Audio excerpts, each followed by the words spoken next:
Well, ladies and gentlemen, listing this guy's achievements would take us until kickoff. Let's just try the fact that he's a 4-time Olympic gold medalist and still holds the world record for the 400 meters. Please welcome on stage, what an honor, Michael Johnson.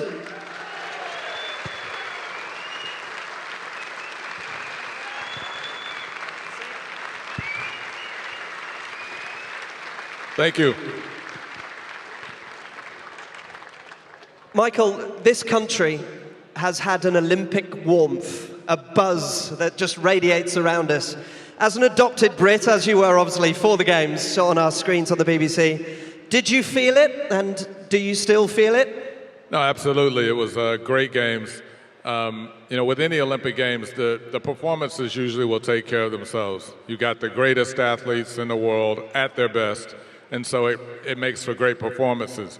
What's not always guaranteed is great organization, and there was incredible organization, but also it was really good atmosphere.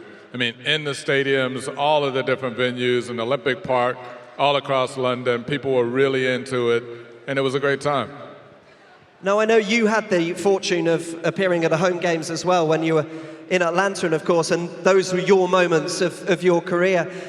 Do you therefore appreciate how wonderful it was for the likes of Mo Farah and Jess Ennis and all those people who had that luck, but also the pressure that came with it, because you experienced it as well?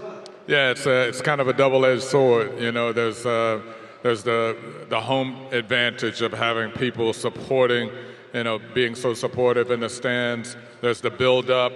Athletes who are preparing for our home games are reminded every day with all of the adverts and billboards and commercials about the Olympics coming. And so that's a great motivator that people from the other countries won't have. So that's the home advantage. But the pressure is incredible because now you're expected to win. But the other thing is the pressure you put on yourself, because an athlete will know that it's such an incredible opportunity to have a home Olympics and have the opportunity to win or have your best performance or medal or whatever it is at a home games. And you don't want to miss that opportunity, and you don't want to walk away with any regrets. So that's an incredible, a lot of pressure. And of course, you piled the pressure on yourself, as you were saying. You also wore golden boots or golden spikes, which piles even further pressure on. It's like a Premier League footballer going out there with golden boots on and having to score a goal. You don't help yourself, do you? Yeah, I wouldn't recommend it.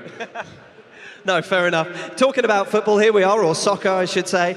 Your professional links with soccer are burgeoning, and we know about that. But what about as a kid? I know it's a very female sport, particularly amongst youngsters in America, but have you just learned to love, or did you always like soccer?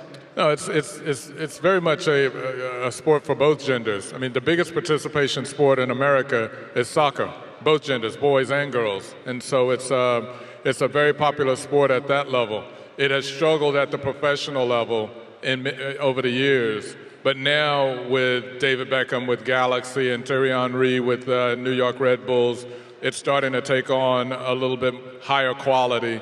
And now we're starting to see many different games, every week. The television is fantastic for soccer in America, so people are still really starting to appreciate it in America as a sport.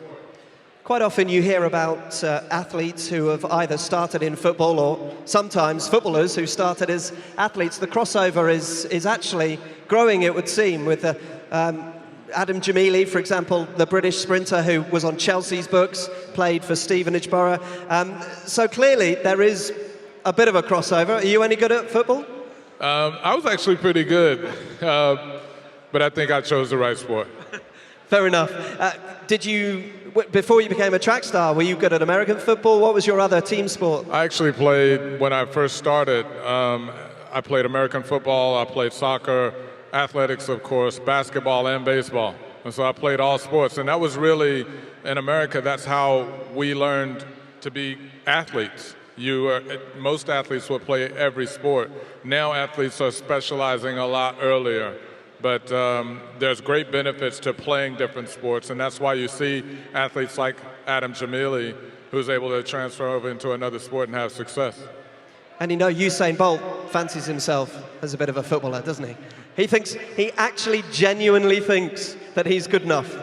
he thinks he's good at football. He thinks he's a good cricketer. You name a sport, but he probably should stick with the sport that he's been successful in. Yes, from a man who knows, absolutely. There's a footballer here who fancies himself as a bit of a sprinter as well. I don't know if you remember a moment from a derby last year, I think, when Joe Hart managed to sprint all the way back he was, I think, attacking a very last-minute corner, and then he sprinted all the way back. So clearly there are people in every team that fancy themselves as the sprinters. Tell me it's harder than that you can't just run and therefore be a sprinter. It is a little bit more difficult than that. There's something called strategy that you have to execute. But, football speed is a lot different. It's quickness, multi-directional quickness. It's the ability to accelerate quickly, decelerate quickly. It's a whole different ball game. Okay, well, I was going to say about the technique. It's all about the high legs, the high knees, and yet you were the one who got a different technique of not high knees. So what do we know? My knees were pretty high, too. They were just going so fast it didn't look like it. It's like in those old cartoons, it was just spinning around. Ladies and gentlemen, one of the greatest athletes the world has ever seen, and we're honoured to have him here at City. Thank you very much. Michael Johnson. Thank you.